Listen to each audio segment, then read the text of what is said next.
Voglio ringraziare le mie docenti che mi hanno aiutato in questo percorso teatrale.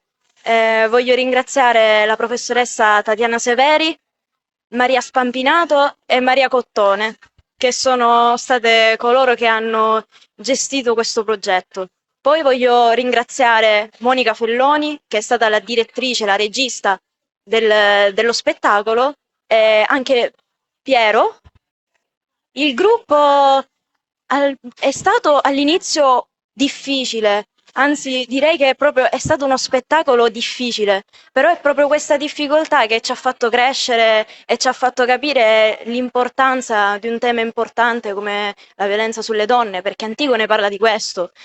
Infatti invito a tutti a studiare questi miti classici perché sono molto importanti nella nostra cultura.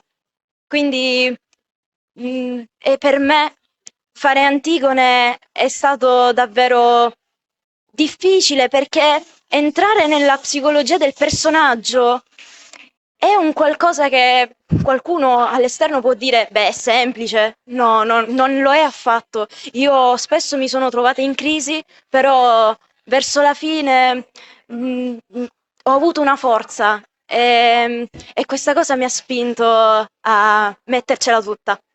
Siamo in un periodo involutivo dell'umanità, quindi prendiamo questo esempio invece come momento di crescita, felicissima di aver collaborato con la compagnia Neon, importantissima per noi anche in anni passati, e felice per la crescita di tutti i ragazzi che rappresentano il mondo del domani, no? Il futuro, e quindi noi affidiamo tutto nelle vostre mani.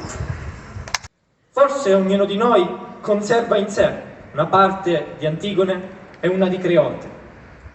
Creonte ha commesso diversi errori e anche noi, come lui, sbagliamo. Non siamo perfetti. Però il vero errore consiste nel non accettare questa verità, nell'essere così orgogliosi, così pieni di noi stessi, da non ammettere di poter essere nel torto.